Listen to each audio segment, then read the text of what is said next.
ሄሎ ቅዳሴ ላይ ነኝ። የረተው አንዳንዶቻችሁ ቤተክርስቲያን መጣችሁ ሲጋራ ሲያጨስ ያያችሁትን፣ ሲሰክር ያያችሁት፣ ሲያመነዝር ያያችሁት ድንገት እንደው አንድ ቀን ቤተክርስቲያን ብሎ ሲሳል ወይ ጉድ ወይ መሰንበት እንትናም ደግሞ መጣ ትላለችሁ እናቶች። እንዲ ምን ጨነቀ አንተ? ማን ወጣ ማን ገባ ልትል መታሃል? ማንን ፈልጋችሁ ነው የመጣችሁት?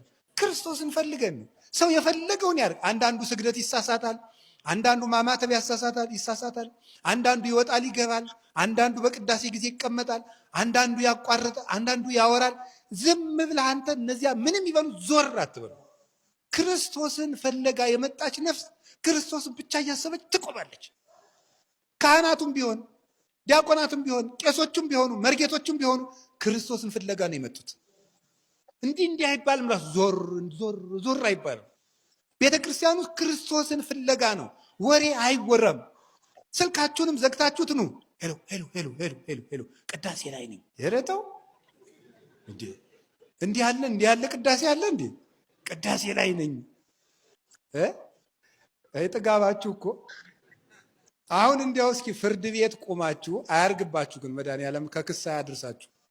እንዲያው ፍርድ ቤት ግን ቆማችሁ እያናገራችሁ ስልካችሁን አውጣችሁ ሄሎ ጓደኛዬ ፍርድ ቤት ላይ ነኝ ትላለህ። በፖሊስ ጆሮህን ብሎ እንደሚያሳስር ስለምታውቅ እዚያማ እውነት ነው ክቡር ፍርድ ቤት፣ እውነት ነው ክቡር ፍርድ ቤት፣ እውነት ነው ክቡር ፍርድ ቤት ነው የምትል እዚያማ ማለት ነው። እዚያ እንደዚህ ነው። እኛ እዚህ ግን ክርስቶስ ሲፈርድ ስለማናየው በክርስቶስ ዳኝነት ፊት ቆመን እዚህ እንቀልዳለን። ክርስቶስ እኮ እዚህ ያለ ዘመዶችን ሩቅ እንዳይመስላችሁ። የሆነ አባታችን ሆይ በሰማይ የምትኖር ስምህ ይቀደስ ስንለው ጊዜ እዚያ ላይ ቆሞ እኛን እንደው እንደዚህ ዘቅዘቅ አድርጎ አይ እነዚህ ልጆች እያለ የሚያየን መሰላችሁ? እዚህ እኮ ነው ያለው መድኃኒዓለም እኛ ጋር ነው ያለው። እውነቴን ነው የምነግራችሁ። እሱ ቸር ቅርብ፣ ያደፉ ሰዎች ሁሉ ሄደው ሲታጠቡበት የማይደፈርስ ውሃ ክርስቶስ እኮ ነው። የተራቡ ነፍሳት ሁሉም በልተውት የሚጠግቡት ክርስቶስ እኮ ነው።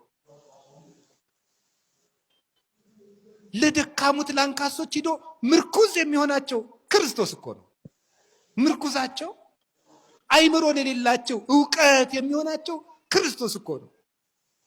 ሰው የማይንቅ ከታሰሩት ጋር አብሮ የሚታሰር ከተናቁት ጋር አብሮ የሚናቅ ከተራቡት ጋር የሚራብ እሱ ክርስቶስ እኮ ነው። አብሮን እኮ ነው ያለ፣ ሩቅ አይደለም።